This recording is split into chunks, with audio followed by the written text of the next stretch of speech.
we'll start with your weekly winners on this Monday. One, not yet determined. But how about Eugenio Chacarra, who has now gone back-to-back on the DP World Tour? Remember, he left that playoff in final qualifying for the U.S. Open to try to get over to the DP World Tour. Well, he has now won the KLM Open, and he goes to Italy, and he wins the Italian Open as well. And he is moving his way up the official World Golf Rankings. Drew Nesbitt wins what was just a sprint at the Memorial Health Championship on the Korn Ferry Tour.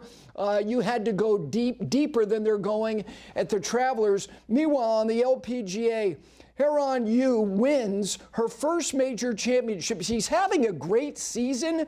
If you look at her results, she has been living inside the top 10. Great golf swing.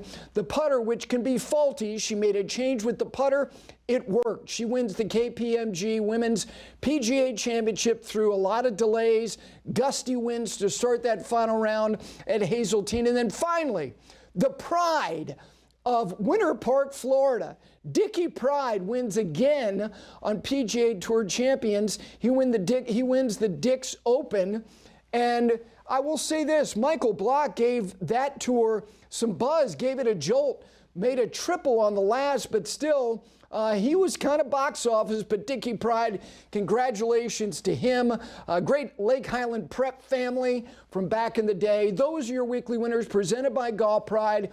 And when it comes to grips, just look at the grips of the guys playing golf today. They trust Golf Pride, as do the most elite players around the world. And now you have the Zero Taper Putter Grip Series, which, with the materials and the products and the versatility, it's why Golf Pride is trusted by the most. But let's get back to the Travelers, because again, I'm going to belabor this point up until we leave you. Most of you might be here just because you're waiting on the Travelers. We'll take your patronizing of us here on a Monday morning.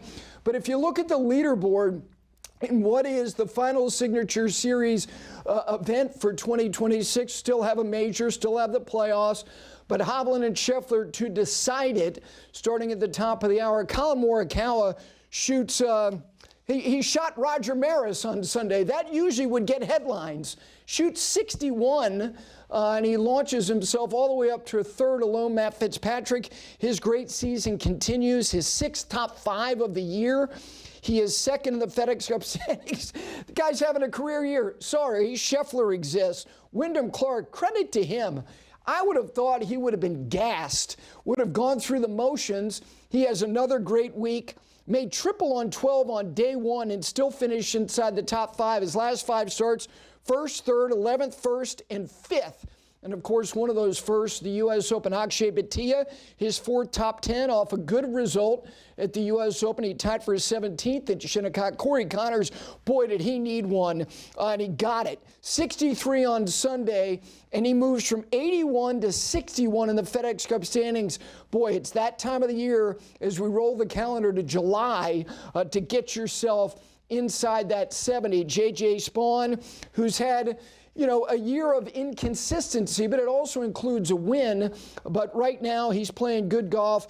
He missed all three cuts in the majors, but nonetheless, that's his fourth top 10. He's in the top 20. How about Alex Fitzpatrick? He's played 8 times on the PGA Tour since what happened by partnering with his brother there at the Zurich, winning that. He hadn't missed a cut. He shoots 64 on Sunday. That's his fifth top 10. He is 17th in the FedExCup standings.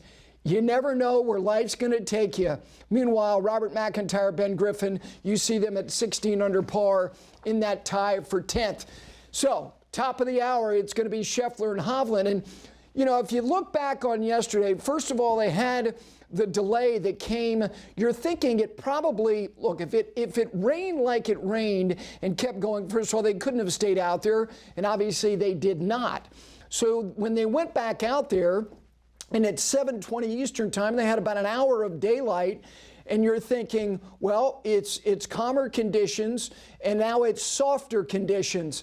And the whole day, if you go back to the fact that these two guys played together for the final 36 holes, and it was on Saturday, the last hole foreshadowed what we were going to get on Sunday because you had a two-shot swing. because Scottie Scheffler hit his second shot over the green. Viktor hit a good second shot in there below the hole to that front left pin. And Scottie couldn't get up and down. Viktor makes birdie, and all of a sudden you're going, what just happened? That's a two-shot swing, and now Viktor Hovland is the 54-hole leader. And weirdly yesterday, the two guys who had the highest scores, who finished in the top 12, were the two guys who were in this playoff. One shot 69, the other shot 68. But because they had themselves a little cushion between themselves and the balance of the guys in the top 10 or players who were outside the top 10 who made a push, like Colin Morikawa, it was enough to get in a playoff. But what happened on 18 on Saturday was indicative of what we were going to get on Sunday. It was not a shootout between the two of them. But because Viktor Hovland made so many bogeys on the opening nine, and you couple that with Scottie making a couple of birdies, there was a lot of change between the two of them. We had two-shot swings on 7 and on 10. Additionally, you had adjustment to the leaderboard on 4 more holes. So there was a lot of volatility between the two of them, and yet it was not necessarily fireworks. And to Viktor Hovland's credit, after what was a little bit over, 90-minute delay, and then they finally got back out there, he was the one who needed to make up ground, and he did just that. The first 2 holes they play after the restart, he makes birdie on 14 and 15. And meanwhile, Scottie Scheffler made, you talk about steely-eyed, and digging in and leaning into places you don't necessarily, deep down in places you don't talk about at parties. How about the par saves that he made on 14, on 15, after he thought his little chip there where he got a break because it was so soft. If that's Thursday, his tee shot's in the water. He didn't take advantage of the break. He hits an indifferent third, but got it up on the putting surface, makes that putt of 10 feet, and then he gets to 18, races his birdie putt by, and Scottie with the demonstrative yet still mild fist pump there to force the playoff. That was as good as it can be for a signature series event. So if you look at their records, Viktor Hovland one time in a playoff. He beat Denny McCarthy, who really struggled in that one playoff hole they played at Memorial back in 2023. And Scottie Scheffler, where he began his winning, go back to the Phoenix Open of 2022. He beat Patrick Cantlay in a playoff. Then he lost to his buddy Sam Burns in a playoff at Colonial. And then he won another playoff, and then he beat Tom Kim at the Travelers in 24 with par on that one playoff hole. And then, of course, he lost earlier this season to Alex Fitzpatrick, who made birdie, hit one of the great shots, hit one of the best shots we've seen all year on the PGA Tour on 18 at Harbour Town. That, too, being a signature series event.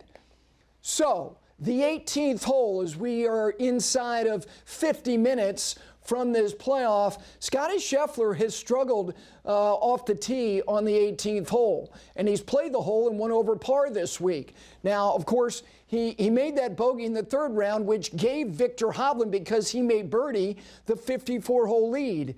And on Friday, if he makes birdie, he shoots 59. He's hit it in the left bunker twice, and then he hit a foul ball right up to where the ball was above his feet. His second shot on 18 yesterday was a superior shot under the circumstances. Wet, thick rough, choking down almost to the steel. Meanwhile, Viktor Hovland has driven it, he could have driven it down a hallway at your middle school. That's how good he's driven it on 18, and he's played the hole in 2 under par and almost snuck it in there on 18 yesterday to win in regulation. So that is the setup for this playoff starting at 9 a.m. Eastern time right here on Golf Channel. The two guys who were there until after 9 local time, here were their thoughts before they left the property. It's just one of those things, like, while you're out there, you try to do the best you can and reset after every single shot. And I was definitely in a poor rhythm there. I hit some good shots and then some bad shots, and I just couldn't quite get a flow in. So it was nice to just get completely off the golf course and reset, and I felt a lot better coming back. So sometimes that's kind of all you need. Yeah, I thought, with it coming out and being a little bit softer, the greens would slow down a touch. And that one, I thought I cozied up there pretty nice. And it just seemed like it kept going. But, yeah, I did a good job of staying in. That's part of golf. When conditions change, the golf course changes. And, you got to take the good with the bad. And did a good job of getting that one up and down and keep myself in it. Man, I've played a lot of great golf this week, so I'm feeling pretty good. Obviously, I would have liked to have gotten it done in regulation, but to have a chance again tomorrow to win, feeling pretty good about that. So try to get a good night's sleep and be fresh. Yeah, it's nice to be able to hold those putts to keep myself in the tournament. It's a little more fun when you're making the ones to win, but to keep yourself in it is also nice. Like I said, I live another day until tomorrow, and come out in the morning and see what I can do. Well, we will see what they can do coming up here in just over 45 minutes. It's interesting that we almost kind of had a playoff dynamic. Now, Colin Morikawa had posted the 20, so they knew that number was there. But the fact that these two guys were kind of answering to each other, particularly after the restart with Hovland making birdies on 14 and 15. And yesterday, Viktor Hovland was as bad as he can be. He lost more than 3 strokes with his iron play, and that is his greatest strength. He was second on the PGA Tour strokes gained approach last year. He's in the top 20 this year. He was 71st in the final round strokes gained approach, but he leaned on something that is not his calling card. I thought his up and down on 15 under the circumstances after seeing Scottie hit his second over the green and cozying it up there to that back shelf to 3 feet. That was as good as he can do, and he was excellent all day, strokes gained around the green.